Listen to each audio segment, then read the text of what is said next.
ये घर आने का टाइम है। बहुत जरूरी काम था माँ। सो फ्रेंड, आपने देखा इसी तरीके के सेंटेंस हम लोग अपने डे टू डे लाइफ में काफ़ी ज़्यादा यूज करते हैं। जहाँ पर हम लोग कहते हैं ये कोई घर आने का टाइम है, यहाँ पर क्वेश्चन कर रहे हैं, सामने वाले को जवाब देना पड़ेगा। ये भी कोई खेलने का टाइम है, ये भी कोई बहस करने का टाइम है, ये भी कोई टीवी देखने का टाइम है।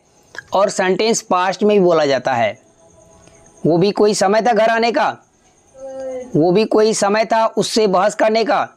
तो आइए देख लेते हैं इसके स्ट्रक्चर को। स्ट्रक्चर में सबसे पहले राइट करेंगे is this the time. Is this the time को राइट करने के बाद टू प्लस वर्ब का फर्स्ट फॉर्म राइट करेंगे और लास्ट में अदर वर्ड्स राइट कर देंगे। लिखते समय क्वेश्चन मार्क लगाना जरूरी है।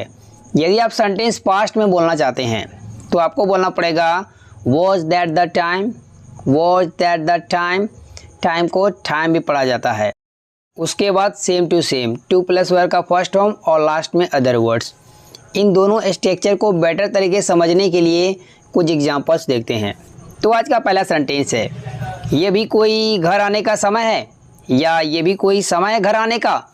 तो इस सेंटेंस के लिए बोलेंगे is this the time to come home, is this the time to come home. Next sentence, ये भी कोई समय है खेलने का, या ये भी कोई टाइम है खेलने का। तो इस सेंटेंस के लिए बोलेंगे is this the time to play, is this the time to play. Next sentence, ये भी कोई बहस करने का समय है, या ये भी कोई समय है बहस करने का।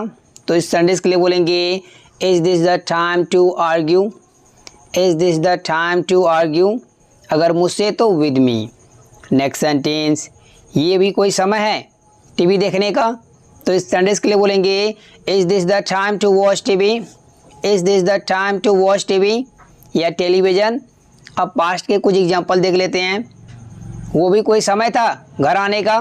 तो इस सेंटेंस के लिए बोलेंगे was that time to come home, was that time to come home. Next sentence, वो भी कोई समय था वहाँ पर खेलने का। तो इस सेंटेंस के लिए बोलेंगे was that time to play over there, was that time to play over there. Next sentence, वो भी कोई समय था मूवी देखने का। तो इस सेंटेंस के लिए बोलेंगे was that time to watch movie, was that time to watch movie. Hey guys, इससे जुड़े मैं आपको दो सेंटेंसेस देता हूँ, इसको ट्रांसलेट कीजिए कमेंट बॉक्स में। If you make any mistake then I will correct it. Guys, how did you find my video? If you really like this video, please like, comment and subscribe, and do not forget to share this video. So I'll meet you in my next video. Till then, keep practicing, keep smiling, have fun, take yourself, bye bye.